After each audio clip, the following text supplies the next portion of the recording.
The moment I stepped into the private room at the back of the restaurant, I knew this was not the casual family brunch my mom had promised.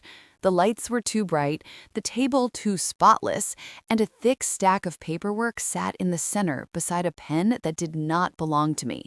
My throat tightened when I noticed the man in a suit already seated, his laptop open, his eyes on me instead of a menu. My mom smiled as if this were completely normal and said we just needed to talk about what was fair after my dad's death. I am Sarah, 28.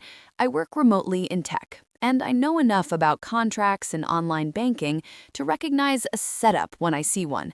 Still, nothing prepared me for hearing that this stranger was her lawyer and that the papers in front of me were drafted to redistribute my inheritance so everyone could share. He slid the agreement across the table. My mom folded her hands like a judge, and everyone else in the room stared at me as if I were already guilty of something. He said all I had to do was sign and transfer most of what my dad left me for the good of the family. When I refused, the tone shifted. The smiles vanished. They began hinting at dragging me into court, ruining my credit, and making things very difficult for me if I did not cooperate. My heart was pounding, but I could hear my dad's voice in the back of my mind, reminding me who actually had the law on their side. I looked around the table, counting slowly under my breath, then out loud. 1, 2, 3, 4, 5. You are a lot of people. They frowned, confused, and that was when I smiled for the first time that day. The funny thing was, I said, I only brought one person too. If you want to know who walked in after that and how this little family meeting turned into the worst decision my mom ever made, keep listening until the end. I was not always the girl sitting in a private room across from a lawyer, counting people like they were chess pieces. For most of my life, I was just a kid from a quiet suburb in San Diego who believed family meant game nights, Costco runs, and my dad's terrible jokes about JavaScript. My dad, Richard, was a software engineer at a small tech company. He was the kind of man who packed leftovers for lunch and drove the same old Honda for years because it still worked. My mom, Laura, hated that. She wanted the house in a gated community, the new hybrid in the driveway, and Instagram vacations that made everyone else jealous. When I was 15, the gap between them finally split wide open. I still remember the night they sat me down at the kitchen table. My dad had a stack of printed bank statements. My mom had a Pinterest board of vacation homes open on her tablet. She said she was tired of just getting by. He said he was tired of pretending they could afford a life they did not have. California is a community property state, which meant the court looked at everything they built together and cut it straight down the middle. My mom saw it as her chance to finally upgrade her life. My dad saw it as losing half of everything he had worked for, while still being responsible for alimony and child support. After the divorce, I stayed mostly with my dad in a modest condo near Carlsbad. It was nothing fancy, but if I opened my bedroom window at night, I could hear the ocean. On Fridays, he let me pick dinner from DoorDash, and we ate tacos straight from the containers while watching Netflix on the couch. He taught me how to use budgeting apps, explained what a 401k was, and why credit scores mattered more than designer bags. While other kids' parents bragged about new cars, my dad bragged about paying off his credit card every month.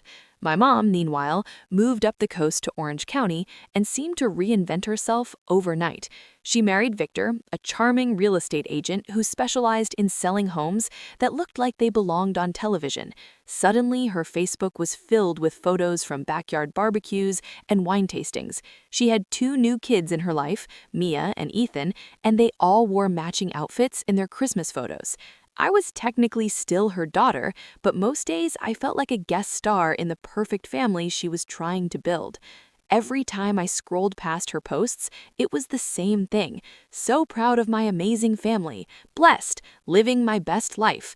I was never in the pictures. She did not call to ask how my exams went or what I wanted to do after high school. She called to tell me Mia had made varsity or Ethan had won some tournament. The only time my name came up was when she complained to my dad about money. My dad would come home from those conversations a little quieter, a little more tired, but he always bounced back by turning on an old movie and making popcorn on the stove. On weekends, we went hiking through the local canyons or drove up the coast for cheap day trips.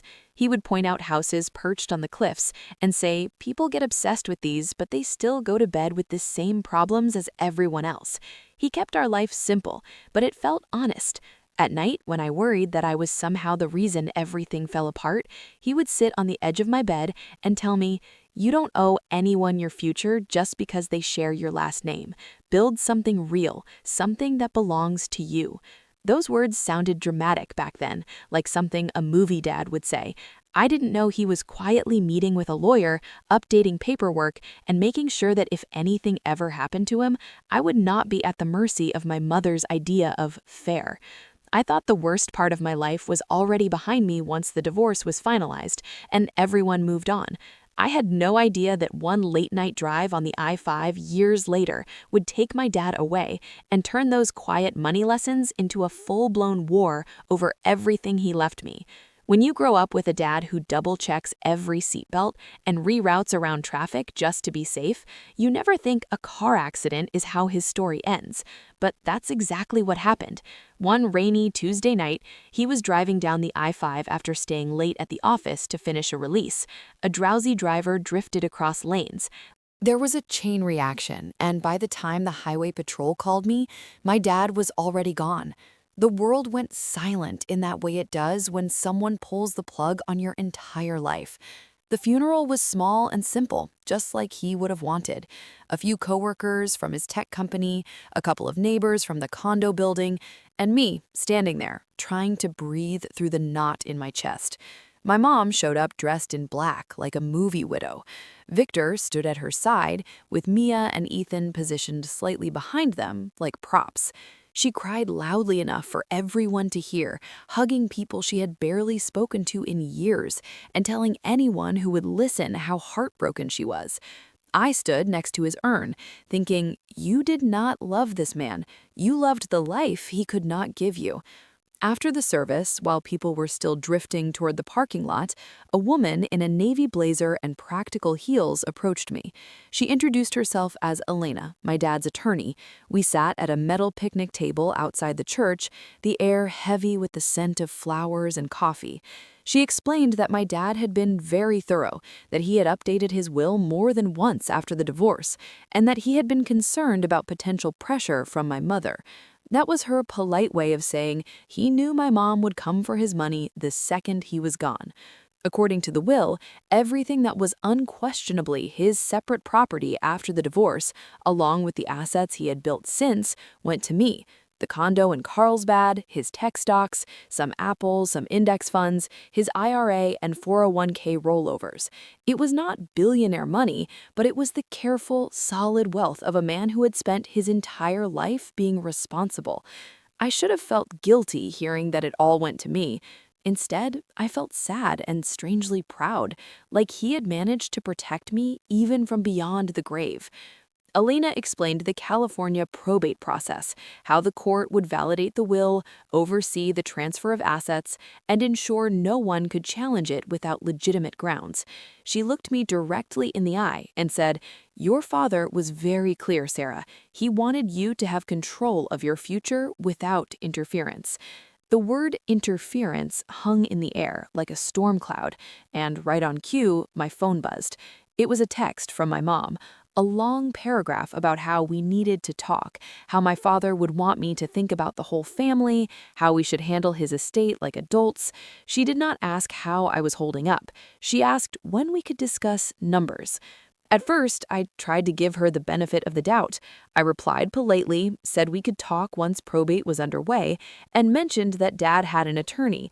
She ignored that part and went straight to asking for rough estimates of what he had left, like she was pricing a listing. When I didn't respond quickly enough, the guilt tripping began. She reminded me of all the times she had taken care of me when I was a kid, how expensive my teenage years had been, how Mia and Ethan needed help with college. It was always the same phrase on repeat. You have to think about the family. What she really meant was her new family. I forwarded the messages to Alina. She told me not to share specific balances or documents, not to sign anything, and not to agree to any private arrangements. She said that if my mom wanted to challenge the will, she could hire her own lawyer and file in court. But based on the paperwork my dad had prepared, it would be a long shot. I decided to trust the woman my dad had trusted, even if it meant disappointing the woman who gave birth to me. That was when my mom's tone shifted from emotional manipulation to mild threats. She began leaving voicemails about how lawyers were expensive, how this could drag on for years, how my credit could be affected if there was a messy legal fight. She would add something sentimental like, "I'm just trying to look out for you," before sliding into, "You don't want this to get ugly, do you?" It sounded like a sales pitch wrapped in a Hallmark card. The more I held my ground, the more desperate she became. I stopped answering her calls and started writing everything down. Dates, times, exactly what she said. My dad had taught me that money fights make people reckless, and reckless people leave evidence. A few weeks after the funeral, probate officially confirmed the will. The condo, the accounts, everything transferred into my name. Elena sent me a neatly organized folder with legal copies and a calm email outlining next steps. Within 24 hours, my mom emailed me too. The subject line read, "Family Meeting." The message was filled with phrases like, "Clear the air," "Discuss options," and "Find a fair solution." She said it would just be us, a small group, nothing formal. She suggested a nice restaurant in Irvine and said she would reserve a private room so we could talk openly. I stared at the email for a long time, feeling that familiar knot in my stomach. My dad had done everything right, followed every rule, and somehow I still felt like prey being invited to walk calmly into a trap. I forwarded the email to Elena. She did not hesitate. She called instead of replying by email, her voice steady in a way that finally made my shoulders relax. She said she would be there, that I would not walk into any meeting alone, and that if my mother wanted to play games with legal documents, she had picked the wrong opponent. The day of the family meeting, I drove up to Irvine with a knot in my stomach and a folder in my bag.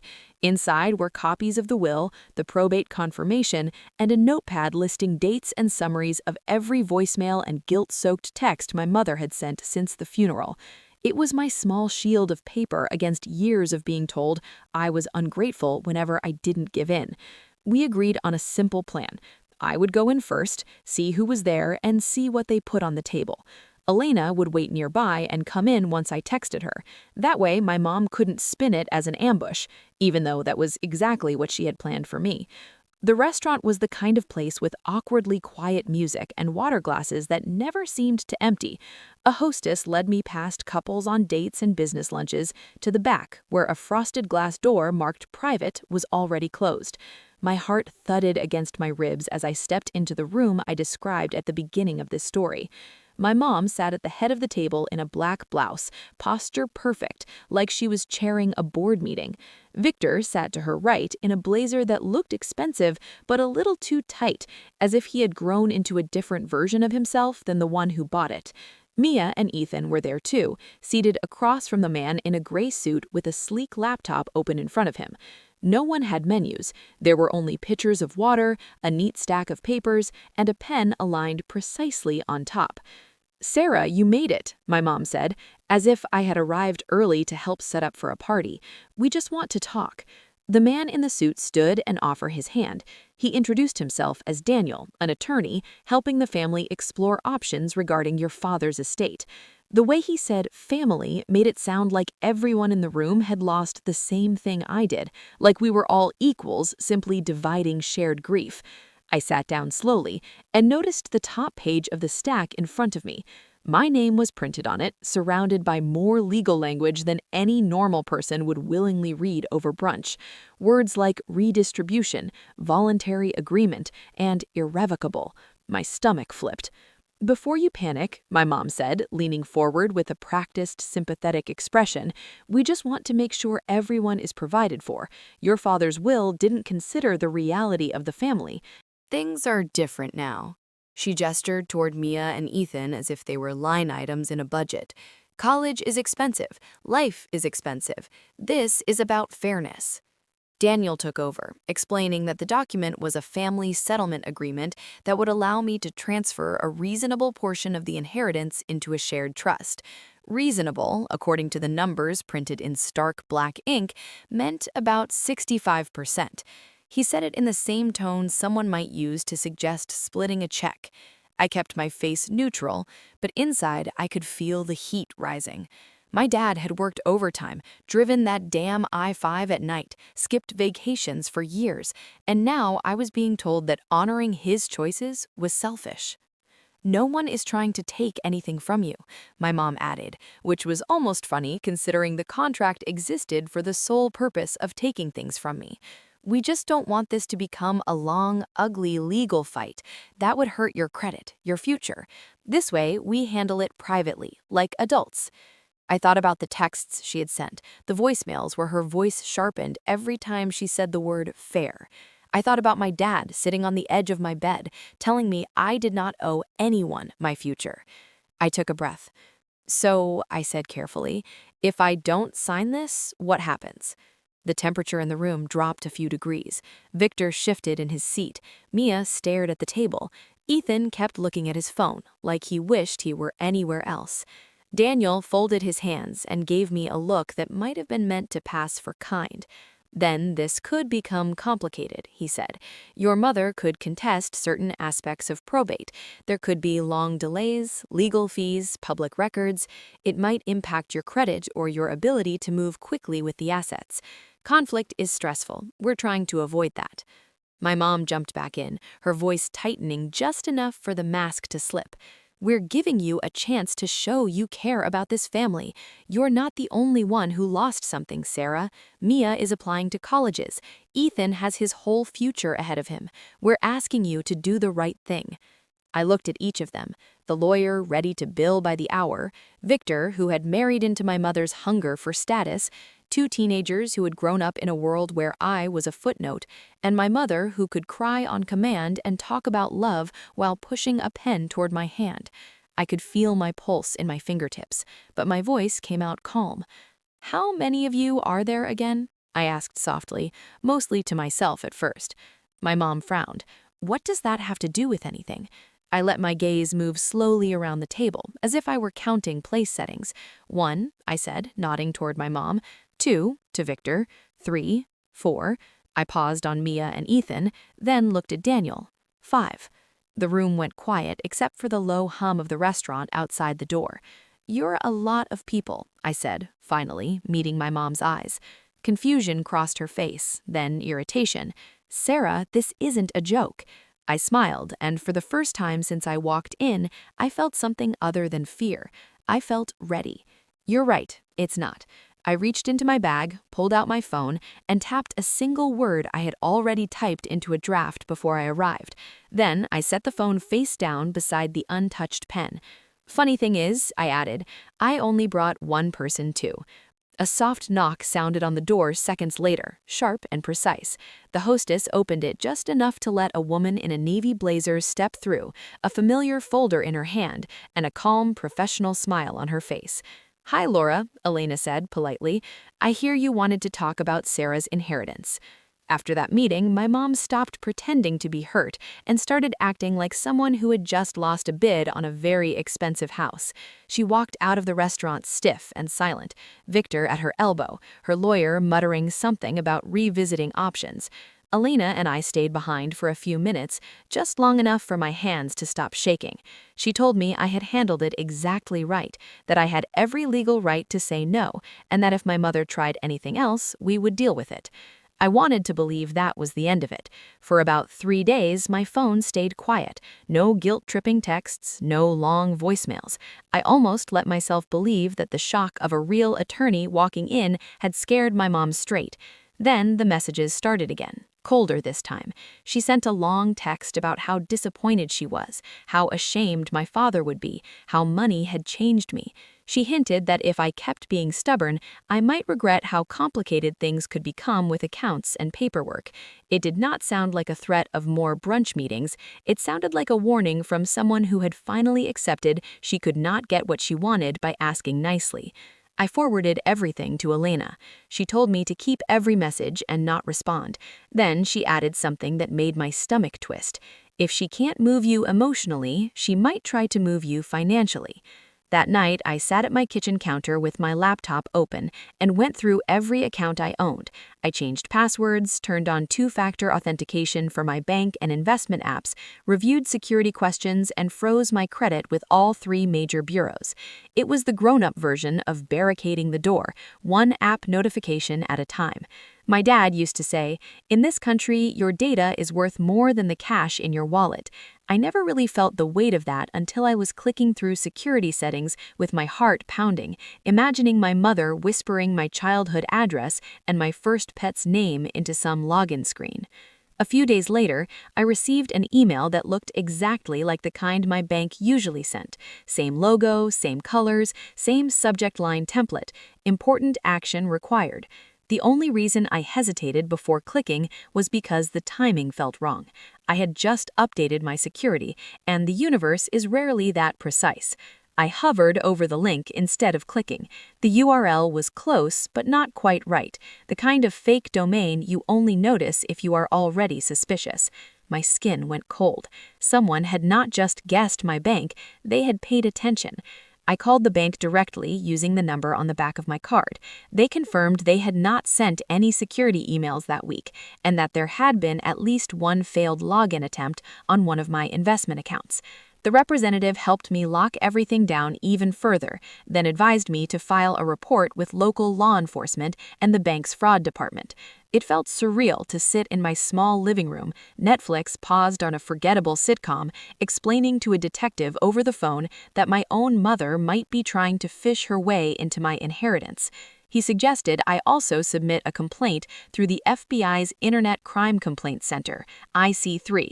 It sounded intense, like people did things when strangers overseas stole their crypto, not when their mother lived an hour up the freeway. Still, I filled out the form, attached screenshots, emails, and the bank's notes about the failed login attempts. Elena reviewed everything and told me I had done the right thing. If this escalates, she said, you'll want a clear trail that shows you didn't imagine any of this. The next step was protecting the one thing I had never really thought of as part of my security, my actual front door. I ordered a Ring doorbell camera and a couple of small security cameras during my lunch break one day, the way some people impulse buy shoes. They arrived 2 days later in cheerful cardboard boxes. Installing them made me feel ridiculous and empowered at the same time. I walked through the condo with my phone, checking angles, making sure every door and the area near the building's mailbox were covered. It felt dramatic until I pictured my mom leaning over my mailbox or sitting in her car out front, connecting to the building's guest Wi-Fi and acting like the internet itself owed her a cut. For a while, nothing happened. The cameras sent notifications when the mail carrier came or when my neighbor dragged his trash cans past my door, but that was it. I slipped back into my normal routine: remote work, yoga videos on YouTube, late night scrolling on Reddit. One night, unable to sleep, I posted a long anonymized version of my situation on r/legal advice. I changed names and locations, but I told the truth about the inheritance, the pressure, the fake family meeting, and the strange bank email. The comments poured in. People told me to listen to my attorney, not to meet my mother alone, to keep everything in writing, and to treat this like a crime, not a misunderstanding. A few admitted they had been through similar situations when a parent died and money was involved. Reading their stories made me feel less crazy and more focused. I was not overreacting. I was responding. 2 weeks later, on a Tuesday afternoon while I was in a Zoom stand-up, my phone buzzed with a ring alert. Someone was in front of my building. I glanced at the thumbnail and saw a car I recognized from years of school pickups, Victor's SUV. My chest tightened. I turned off my camera on Zoom, pretending I was having connection issues, and opened the live feed. Victor was parked at the curb, engine idling, his laptop open on his knees, the glow of the screen lighting his face. A second later, another alert popped up. Motion detected near the mailboxes. The second camera showed my mom standing there, phone pressed to her ear, glancing around as if checking whether anyone was watching. My heart was pounding so hard I could hear it through the tiny audio feed. I watched her talk into the phone, then look toward Victor's car. Almost at the exact same moment, my banking app sent a push notification. Unrecognized device attempting to access your account. It was like watching coordinates line up on a map. My mother at my mailbox, Victor in his car outside my building with a laptop, my account warning me that someone was trying to break in. I hit screen record on my phone and let it run. Later, I pulled the logs from my bank's website showing the time, IP address, and failed login attempt. The timestamps matched the ring footage down to the minute. I sent everything to Elena, the videos, the logs, the IC3 report confirmation. This time, she did not text back. She called, and her voice was sharper than I had ever heard it. "This isn't just harassment anymore," she said. "This is attempted identity theft. They're not just pressuring you, they're breaking the law." The next day, with her help, I filed a formal police report and updated my complaint with the FBI's cyber unit. It felt like crossing a line I could never uncross, but I kept replaying the image of my mother at my mailbox and Victor hiding in his car like a teenager stealing Wi-Fi. Whatever this was, it stopped being family drama the moment they tried to put their hands on the money my father left me by pretending to be me. For months, I had felt like I was always one step behind their schemes. Now, for the first time, I had something they could not explain away with tears or guilt. Hard, ugly digital proof. That was the moment this stopped being a private war and became a case a judge would have to examine, with my mother and her perfect new life under the harshest possible light. I had always thought courtrooms only looked that way on television, all polished wood and heavy air. The real one in downtown San Diego felt even heavier, like the walls themselves had absorbed too many lies, breakdowns, and apologies that meant nothing. I sat at the plaintiff's table beside Elena, my hands wrapped around a cup of coffee gone cold, staring at the flat screen across from the judge's bench. That was where my life was about to play out in high definition. My front door, my mailbox, my inheritance, and the people who decided they deserved it more than I did. On the other side of the room, my mom sat next to Victor. Her hair was done, makeup perfect, outfit carefully chosen to signal responsible citizen instead of a woman who had tried to access my daughter's accounts. Mia and Ethan sat in the second row behind them, dressed as if they were attending a school assembly. They would not be testifying, but they couldn't pretend they didn't know why their parents were there. When the judge entered, everyone stood. My knees wobbled slightly, as if remembering they once belonged to a child, not someone about to listen to her own mother described as a criminal. The prosecutor laid everything out calmly: attempts to access protected financial accounts, fraudulent emails, coordinated behavior captured on video and supported by digital logs. He did not use dramatic language. He simply stacked fact on top of fact until there was a tower I knew my mother could never climb down from. Elena had prepared me for all of it.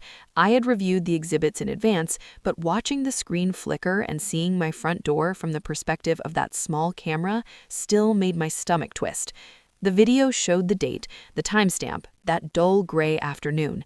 It showed my mom standing at the mailboxes with her phone pressed to her ear, glancing around as if she was doing something harmless, not something as serious as trying to steal my identity. Then the feed switched to the street angle view.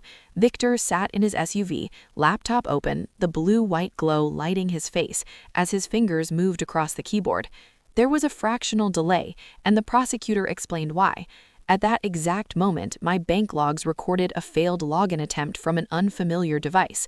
They then displayed the screenshot of my banking app notification, the one that had made my heart pound as I watched the live ring feed.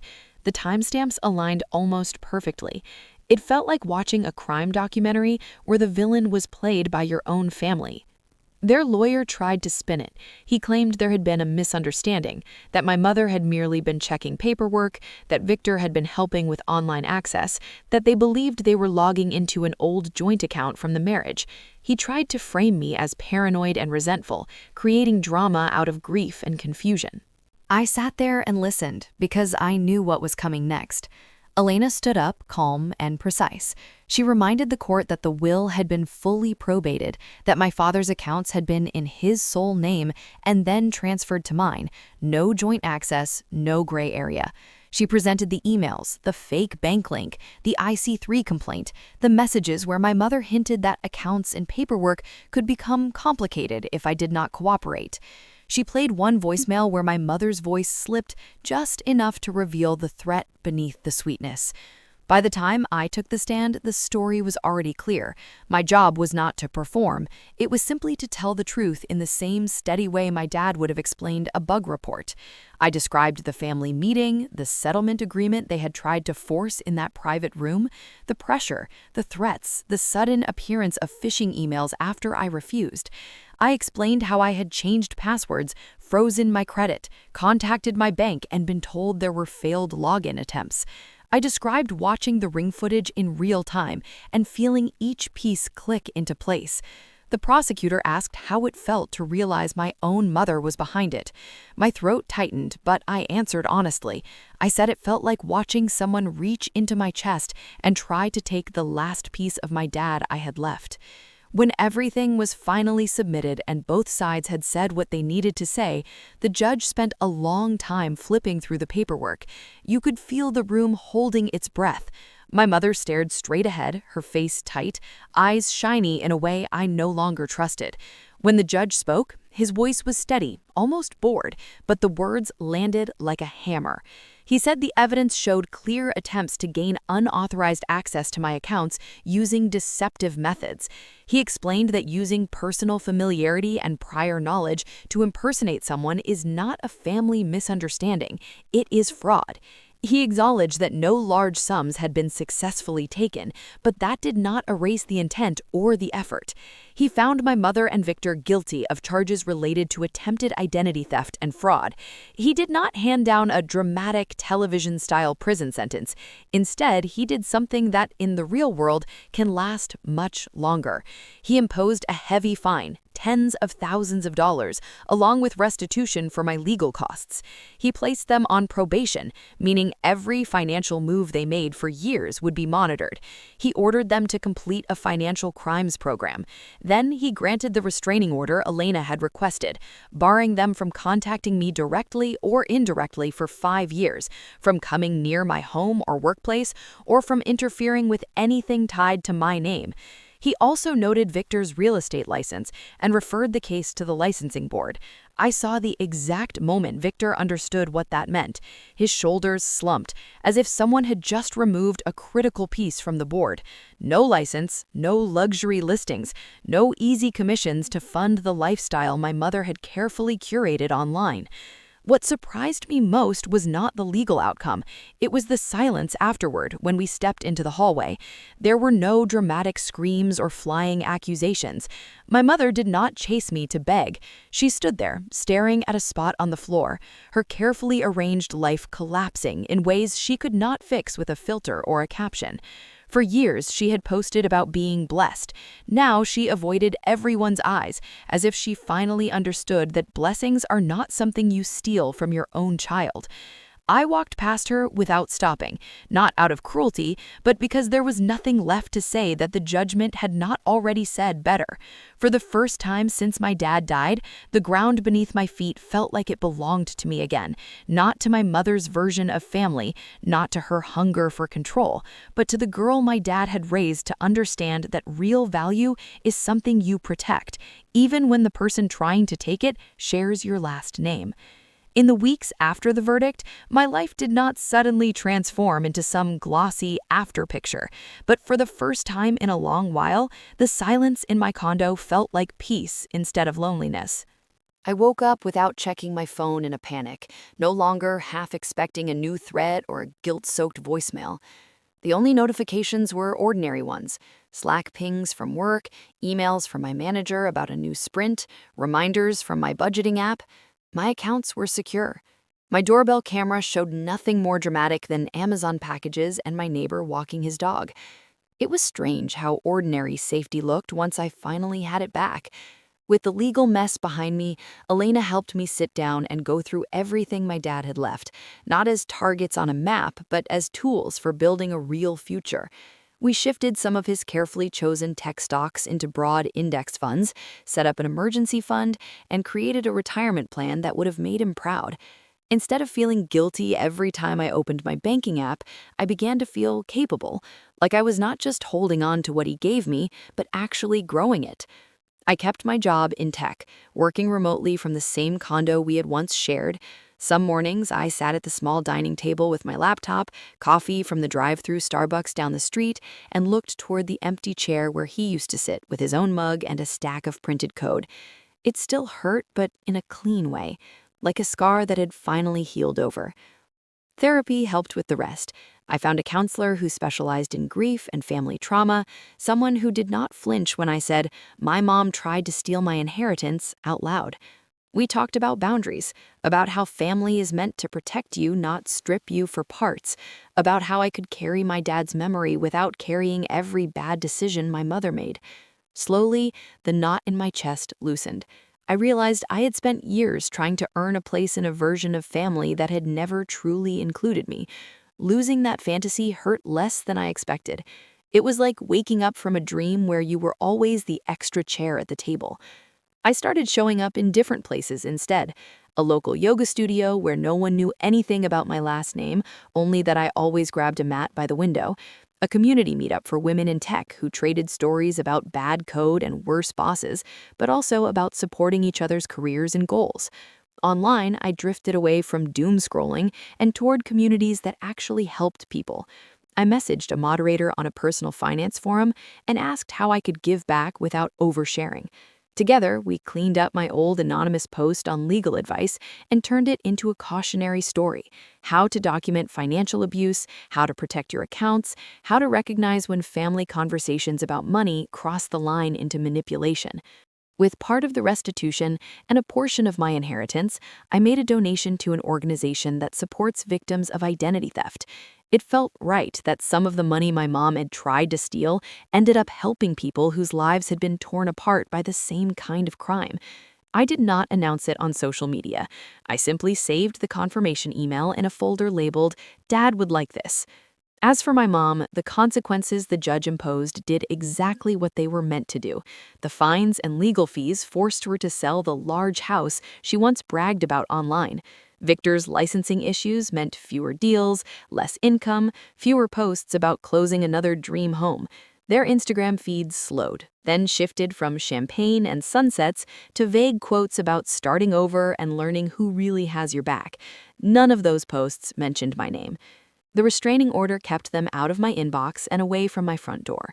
Mia and Ethan did not reach out, and I did not go looking for them. Maybe one day, when they're older and sort through the pieces on their own, they'll see what really happened. Maybe they'll hate me for it, or maybe they'll quietly understand. Either way, that choice belongs to them, not to me. People sometimes say, "But she's still your mother," as if biology were some kind of moral shield. What I learned is that shared DNA does not give anyone the right to your future. Love is proven by how people protect you when it is inconvenient, not by how loudly they say family when money is on the table. My dad's real inheritance was not the condo or the accounts. It was the spreadsheet he taught me how to read, the credit score he told me to guard, the belief that integrity matters even when no one is watching. It was the courage to walk into a room full of people who wanted to take everything and say no. If you have never been through a family fight over money, I hope you never do. But if you're sitting there right now with a knot in your stomach, watching someone you love twist your loyalty into leverage, I want you to hear this clearly. You are not selfish for protecting what is yours. You are not cruel for setting boundaries. You are not a bad daughter or son for refusing to be scammed by someone who happens to share your last name. In a world where so much of our lives are tied to passwords, accounts, and paper trails, the most important thing you own is your ability to say, "No, this stops here." My mom lured me into a family meeting and walked away believing she could threaten me into handing over my inheritance. What she didn't count on was that my dad had already given me something worth more than every dollar she chased: the knowledge that real family protect your future. They do not try to steal it.